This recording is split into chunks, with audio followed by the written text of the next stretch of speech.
The wedding goes without a hitch. For the first time in days, I breathe a sigh of relief. I settle behind my desk, getting ready to finish up for the day, leaving the night manager to handle the end of the wedding. I'm about to log out when my phone vibrates. It's a text from Valen. Valen. Still waiting for that invoice? I plan on ignoring him and dealing with it tomorrow, but his next text message has me scrambling for my email. Valen. Do I need to stop over and deal with it personally? Evie. Sending it through now and the booking confirmation. I quickly reply, going through the calendar to find a suitable date. I add it to the schedule when an idea hits me. If it costs too much, he would surely decline. I write up the invoice and send it through to his work email, which he texted through earlier in the day. I chuckle to myself when my phone starts vibrating on my desk. I stifle my laugh and pick it up. $50,000? Valen exclaims. I pull the phone away so he doesn't hear me laughing before composing myself. That extra half-star rating costs a lot. You wouldn't know. You only have, 4 stars? I tell him, having a dig at the fact my hotel's rating was currently half a star higher than his. It's outrageous. What are you serving that it will cost that much? Do I at least get my cock sucked for that much? He asks. Oh, you know, the finest finger food, fairy bread, with premium sprinkles, frankfurts and tomato sauce. The good stuff reserved specifically for the blood alpha.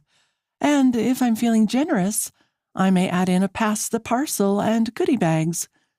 But as for the cocksucking, I'm sure Ashley will do a fine job. I'd rather skip on any STDs, I tell him. Valen growls. I don't have an STD. You think this'll turn me away? He snaps. I'm hoping so. No chance. Fine, you want to serve all the alphas in the city kids' party food. Go for it. Check your bank in the morning. The money will be there.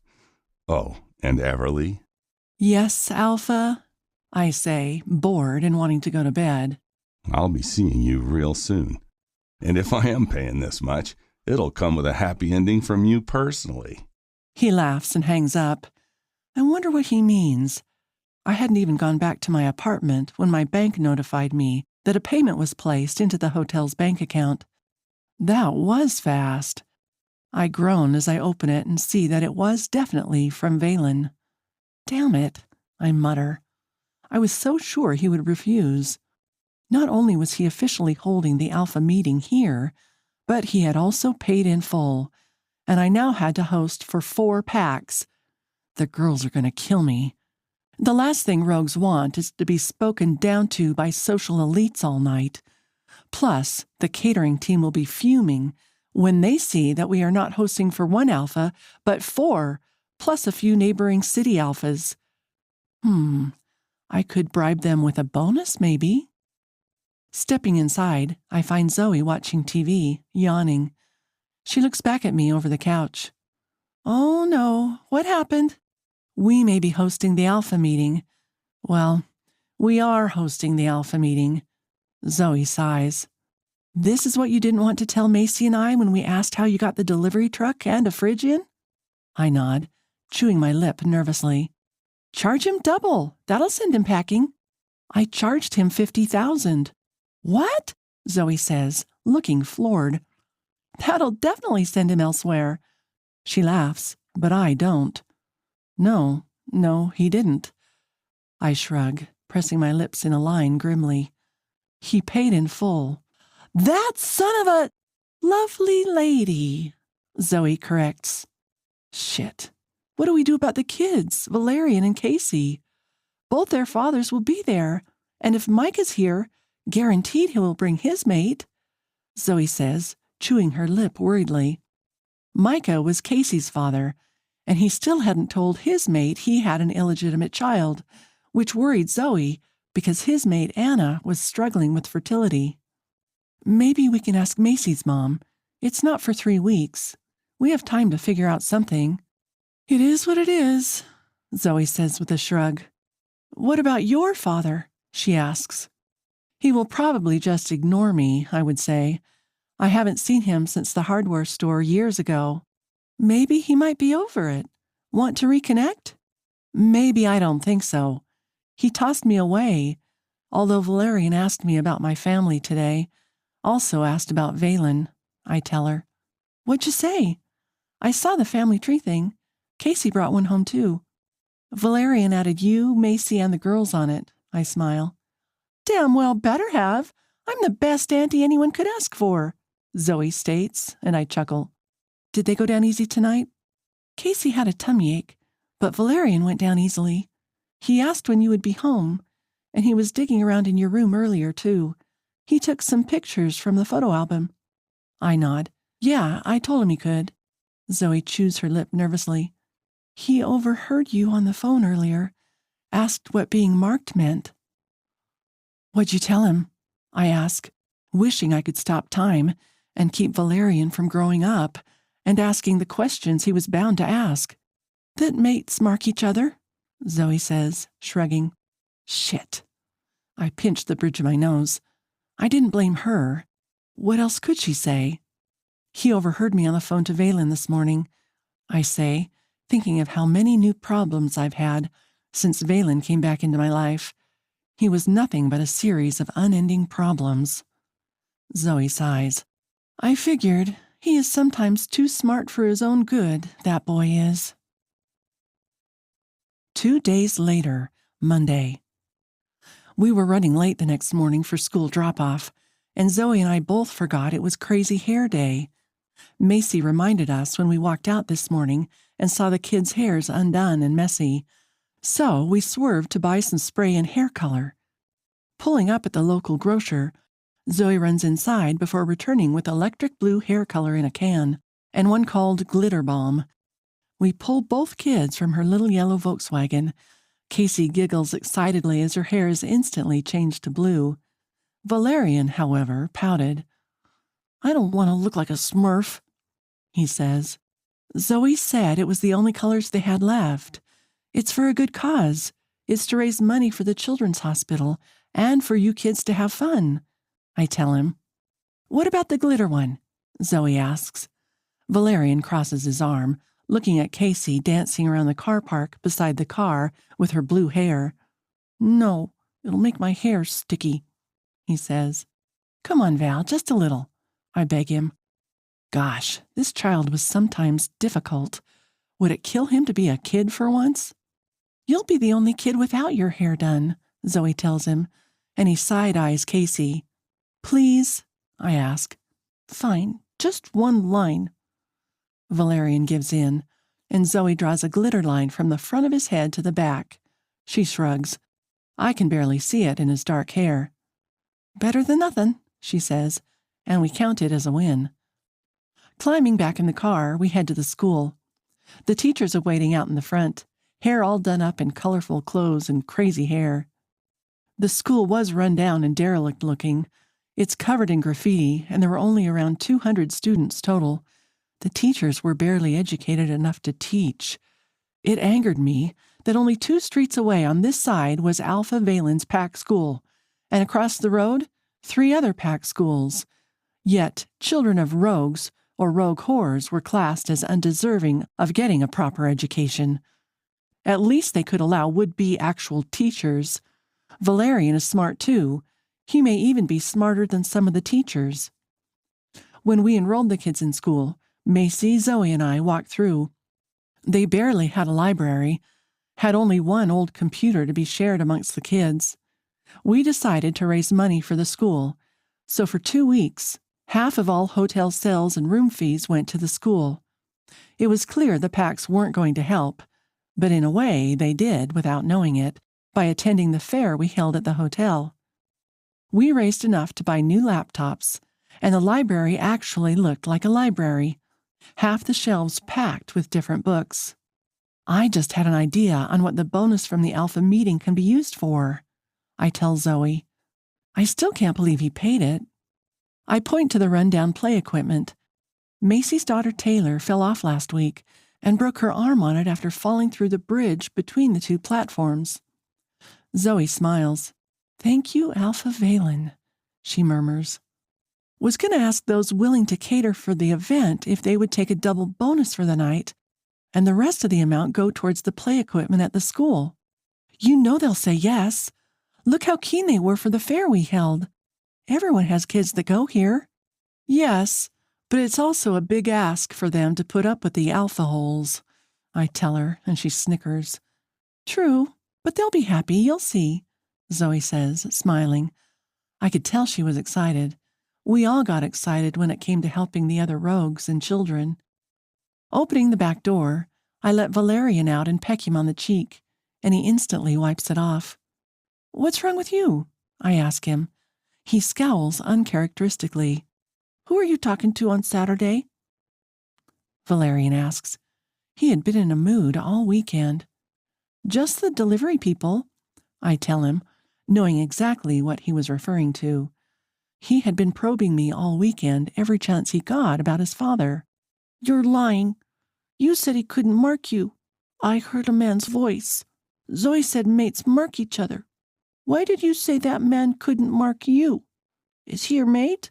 Is it my dad? He asks. I glance at Zoe, who mouths, sorry, at me. No, sweetie, it was a figure of speech. I lie, but his eyes narrow, reading straight through me. This kid was too observant. Is this why you've been upset lately? Why isn't my dad your mate? He asks, with a hint of demand in his voice. Glancing around, I notice the teachers busying themselves, pretending not to overhear. All this over some homework. I sigh, wondering if I could find a way around this. Billy said you were a rogue whore, and that is why my dad isn't around, says Valerian. He said that, did he? I ask with a growl. Billy was a little punk, and he and Valerian were always fighting. Yep, so I punched him in his ugly face. But then I thought about what he said, and now I want to know, he demands. Okay, we can talk about this when you get home, I tell him, and he glares at me. The wind will change and your face will get stuck like that, I tell him, and he huffs, folding his arms across his chest. His face doesn't budge. Not here, Valerian. Fine, but when I get home, I want to know who my dad is and why I can't see him, he says, frowning. I don't like them calling you and Auntie Zoe names, he adds, and I smile grimly. Well, Billy's dad is a rogue because he spat in his Alpha's face, Zoe adds behind me. Valerian makes a face of disgust. See? Nasty boy he is, I tell Valerian. You promise you'll tell me? He asks.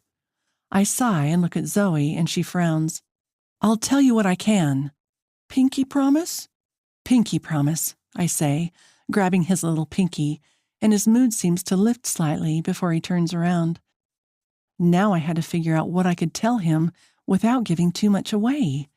He rushes off toward the front gate with Casey, and I see Taylor there waiting for them. Hey, Auntie Zoe, Auntie Ava, Taylor calls, waving brightly with her broken arm in a cast that was covered in brightly colored drawings and names. Hey, sweetie, can I come over swimming on the weekend?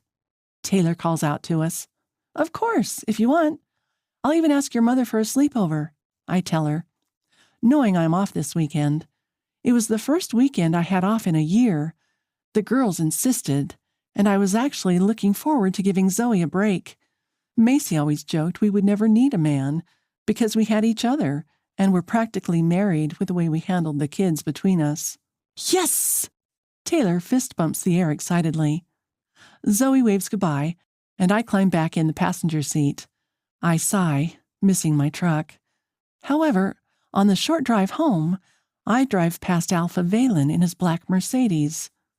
The windows are blacked out, but it was the only one of those cars I'd seen before. Pull over and turn around, I tell Zoe. She looks for a safe place to turn around, and we turn back the way he was driving. When we find his car, he's already out of it, and it's parked out in front of the public library. Is that Alphanovel's car? Zoe asks, and I nod. No, whatever you're thinking, no, Zoe says, pulling in beside it. What are you going to do? He ruined Valerie's car, so I'm going to ruin his, I say. Also, I was still pissed off about the entire schooling thing. Seeing the giant school 2 streets away that no rogue child could attend irritated me. The kids always asked what the big building was they could see from the main road. The pristine white sandstone school was erected when the first pack house was, along with the church. The kids also weren't allowed to attend. Packs were allowed to travel freely where they wanted, as long as they went by the other pack's rules while visiting the other territories. A rogue wasn't even allowed to look, let alone attend anything that wasn't on the main street or in the designated rogue areas. Getting out, Zoe squeaks. "Evie!" she hisses when I grab the cans of hairspray and start digging through her trunk. "What are you looking for?" "Got a screwdriver?" I ask her. "You scratch that car, he will lose it." "Not gonna ruin its paint. Besides, this crap will wash off with water," I tell her. She rolls her eyes before rummaging around and passing me a tire valve remover. "Why do you have that?" I ask. She shrugs, looking up at the sky. "I may have used it on Micah's car a few times," she mutters, and I raise an eyebrow at her. "And you're trying to stop me? You're just as bad as I am." "He owed me child support," Zoe huffs. I chuckle. I was planning on stabbing the tires, but this will work even better. I set to work, and I toss Zoe the can of spray glitter, who uses it to cover his car while also keeping a lookout. The air wheezes out of the tires quickly, and I race to the front window and write on it with the blue spray dye. Alphahole XX, I write instead of asshole. I quickly rush back to Zoe's car, his tires all flat, and we laugh as we drive away. We did no real damage, but it would be annoying. Yet I wondered why he was at the public library. "You know he'll figure it out," Zoe says. "Innocent until proven guilty." "Who else would be game enough to do that to the Blood Alpha?" Zoe snickers. She had a point. No one crossed him. "Stuff him. He deserves it for making our kids attend shitty schools and for forcing me to hold the Alpha meeting. He'll live, and I doubt he'll bat an eyelash at the cost to get it towed and fixed if he's willing to pay $50,000 for an Alpha meeting," I tell her. Alien point of view. I finally told Marcus about Everly, and he had organized patrols to run through the reserve for me to keep an eye on the back end of her hotel. Someone had broken the fence, and I was organizing it to be fixed. Hopefully, sometime today, someone would be able to go out there, or I'd go myself. Marcus and I had just finished at the library. No luck. We found no records of Everly Summers from before 5 years ago. Nobody by the name Everly at all. Yet even Marcus said the name sounded familiar. Walking outside, we were about to head to the council chambers to look in the birth records or any records, even bank statements. The only thing we managed to find was the hotel's data and something stating she was in the hospital almost 5 years ago. Yet it didn't say what for or which part of the hospital. The lady behind the counter told us to try the Werewolf Council because she couldn't access her files for some reason either. "That name sounds so familiar," Marcus says, shaking his head. "It's right on the tip of my tongue. I just can't, for the life of me, figure out where I have heard it. Also, don't you think it's a little odd that not even you can access her files?" "Yes, obviously," I tell him. "She has to be hiding something. Why are there no records of an Everly or a Summers? Everly is a unique name. I don't know anyone with that name, yet it somehow sounds familiar." Marcus ponders. Marcus hits the button on his key fob. The blinkers flash, signaling it was unlocked, but we both stopped dead in our tracks. "What the hell happened to my car?" Marcus shrieks, while rushing over to his beloved car. He just bought it a week ago, having liked mine so much. I press my lips in a line, glancing around for any culprits, and spot the library's security cameras that point at the car park. "Alphahole," Marcus says, and I walk over to the front of his car. "They've mistaken me for you. Which bastard would do this?" he growls angrily.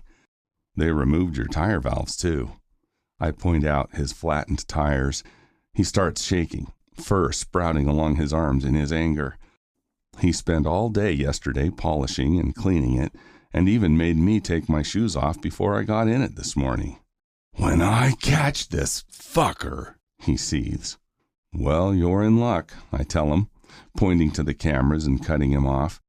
He smiles, rubbing his hands together.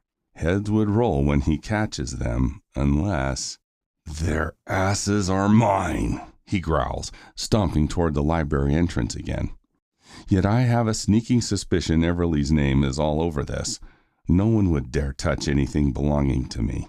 I smile at her tenacity to try and get revenge. Chuckling to myself, I follow Marcus. I may have to stop the riot Marcus would no doubt cause in his wrath. The woman at the counter smiles when we return, pushing her glasses up the bridge of her nose. You're back, Alpha, Beta. What can I help you with this time? She smiles pleasantly. "I need to see your security footage." Marcus all but growls, and the woman startles, shrinking in her seat. I grip his shoulder, tugging him away, his aura rushing out, and a few people glanced at us nervously. "May we look at the security footage, please, Agatha?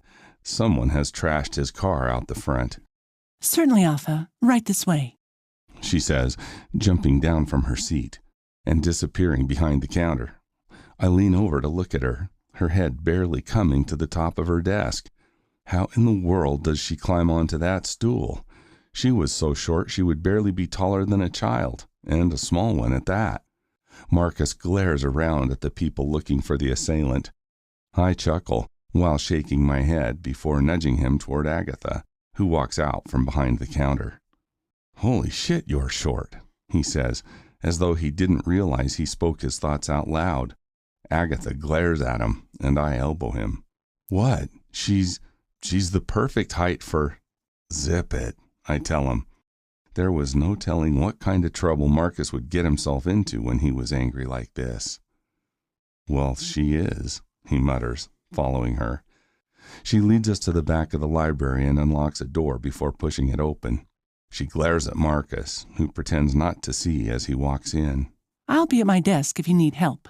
The password is Red Moon, she says, before sticking her nose up like it would make her taller before walking away.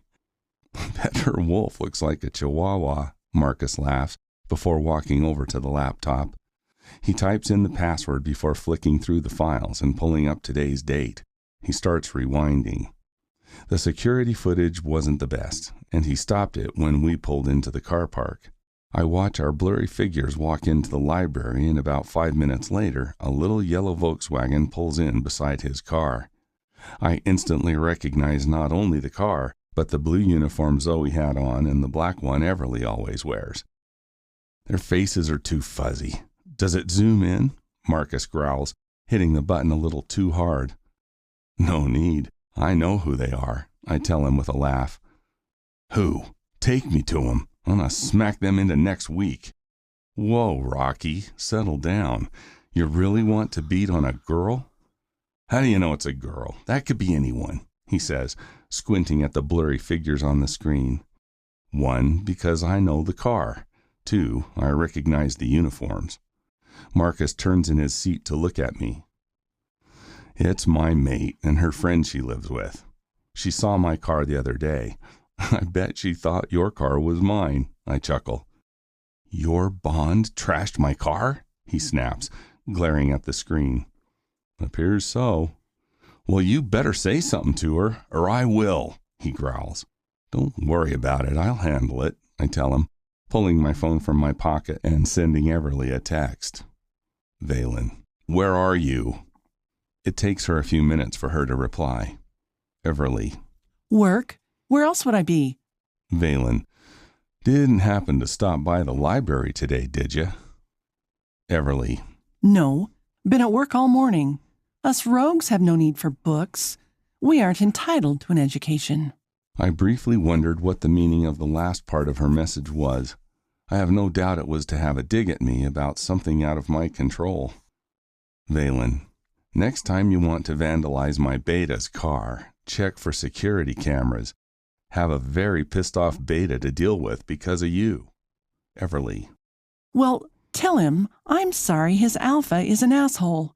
I thought it was yours. I'll double-check next time. Valen. There will be a next time? Everly. Depends. Valen. You're playing games with the wrong person, Everly. You won't win. Everly. $50,000 in my bank account says otherwise. But get this. You paid $35,000 too much. The Rogue School says thank you for your considerable donation to their play equipment. Would you like mini sausage rolls and party pies to go with your frankfurts and fairy bread? Valen. I would prefer you, served on a silver platter. Think you can organize that? Everly. I prefer gold. Valen. Gold it is then. Everly. Dreaming. Valen. Only of you. So would you like to come and apologize for your misjudgment? I accept all kinds of begging, sexual favors, but it could all be forgotten and forgiven for a simple mate mark? Everly. Hard pass. Beta Marcus should choose his friends more carefully, and his cars, apparently. Beta Marcus? I wonder how she knows my Beta's name. I know he's in the public eye a lot, but he's never mentioned my name. And the Rogue School? We had Rogue Schools, but why would she give them so much money? I need to check out this Rogue School her friend's kid goes to. Maybe generosity is the way to get in her good graces, but first I must get even for my grumpy Beta. I doubt me giving money away to the Rogue School would be a good enough punishment for him. Why are you smiling like an idiot, Valen? What about my car? Says Marcus. His anger clearly hasn't evaporated. Send it for detailing, I tell him, waving him off, and Marcus growls before I start dialing Richard's number. He worked at the city's police station and was usually on highway patrol. Yes, Alpha? Hey, Rich, I have a favor to ask. You. We had just pulled out of the hotel to go pick the kids up from school. I'd managed to find an old photo on the internet today of Alphanovel when he was a teenager, hoping that would quell Valerian's burning curiosity and the questions he has about his father. I still have no idea what to tell him about his father being my mate, or if I should tell him that part. He would question me more. So I was hoping to find a way around that one. We're almost home when we hear sirens go off behind us, just as Zoe pulls onto the road. She curses under her breath and glances in the rearview mirror. Shit, I say. I wonder why they're pulling us over. You're not doing anything wrong. Was Zoe accidentally speeding? Zoe's brows furrow, and she pulls over onto the side of the road. She rummages for her registration papers from the glove box, nearly spilling the contents on the floor as she digs for her insurance and registration documents. The officer knocks on the window, and she winds it down. Afternoon, ladies, he says. Zoe looks at him like a deer in the headlights. I watch her hands tremble nervously. Her sudden fear confuses me. Afternoon, officer, I answer when she says nothing and only stares at the man. I give him a brief wave. License and registration? He asks, holding his hand out for the documents in Zoe's hand. Zoe fumbles and I raise an eyebrow at her. Why was she so nervous? Here, sir, she stammers, passing her documentation to him. He looks it over briefly and hands it back to her. I'm afraid I'll have to book you for... He pauses, walking around the car before kneeling in front of her Volkswagen and looking under it. He gets up, walking around to my side, checking the exterior of the car. Bald tires, he states. I raise an eyebrow before I grip my teeth. Fucking Valen. It had to be him. The cop didn't even look like he knew why he was pulling us over, and it's clear he's looking for any reason to target us. They're brand new, Zoe argues. The officer shrugs and starts writing her a defect notice when Macy suddenly pulls up behind us. Friend of yours? He asks, and I look over the back seat to her getting out of her car. Is everything all right, officer? Macy asks, coming over and stopping beside him. He doesn't even glance at her, just continues jotting down on his notepad. Yes, your friend here has bald tires. Bald tires?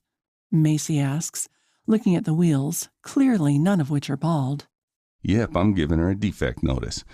She shall have 14 days to fix the issue, or I'll pull her car from the road. He explains.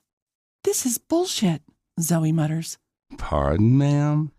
The officer asks, with a coy smile on his lips. Nothing, sir, she sneers, looking back out the windscreen. Her knuckles turn white as she grips the steering wheel, and I see a bead of sweat run down the back of her neck. The officer chuckles before handing her the paper. I'll be seeing you later, he states. Hopefully not, Macy says, and he laughs, wandering back to his car. Are you all right? You totally freaked out when he tapped on your window, I tell Zoe, and Macy stops next to her window, watching the officer walk back to his car. Zoe, Macy asks when she doesn't answer me. Macy looks at her, concerned. That's Micah's father, Zoe admits. I gasp, swiveling my head to look back at the man as he pulls away and back into the traffic. His father's a cop? Does he know about Casey? No, of course not, Zoe says. I thought when he pulled me over, I don't know, I thought maybe he found out about Casey and would demand and take her from me, Zoe breathes. No one is taking our kids from us, I reassure her, and she grips the steering wheel tighter. I rub her back and she takes some deep breaths. Come on, we should get the kids, I tell her, and Macy reaches in, giving her hand a squeeze before going back to her car.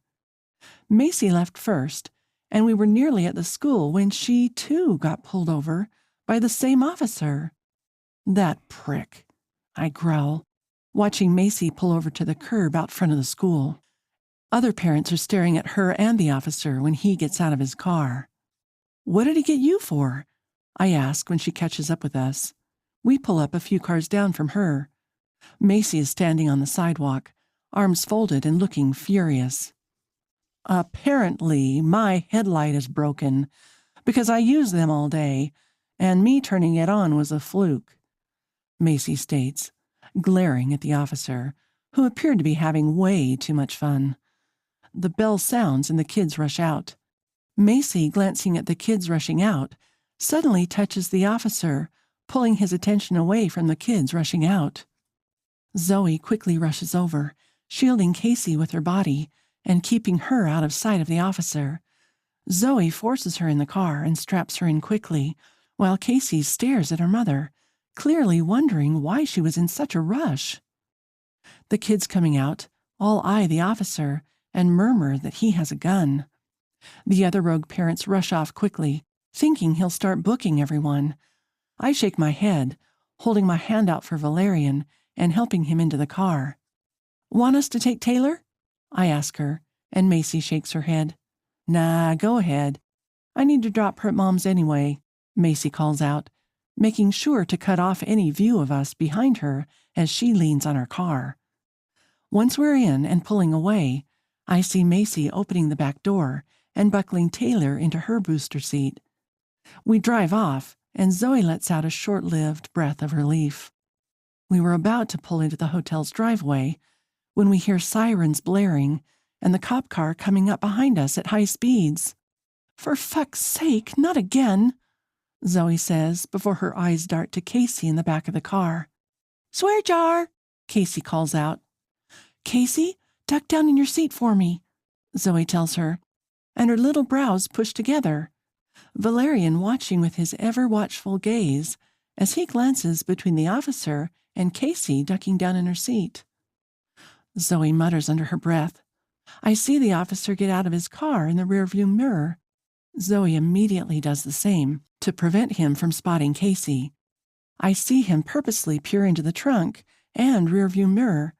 Just as he basically presses his nose against the window, Casey looks up. He looks next at Zoe, confused, but mostly angry. That's all it takes.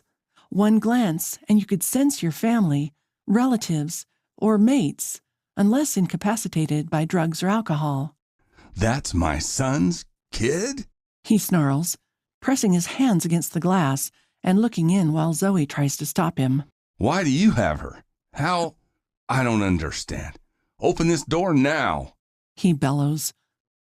I got out of the car, and Zoe was pulling on the officer's arm as he tried to make his way to Casey's side of the vehicle. I will arrest you for kidnapping. He snarls at Zoe. Get away from her! You aren't taking her, Zoe says, trying to shove him away from the car. Just try and stop me. Move. I stand in front of Casey's door, and he grips the handle before pushing me out of his way. Casey starts crying when I stumble, catching myself before I fall.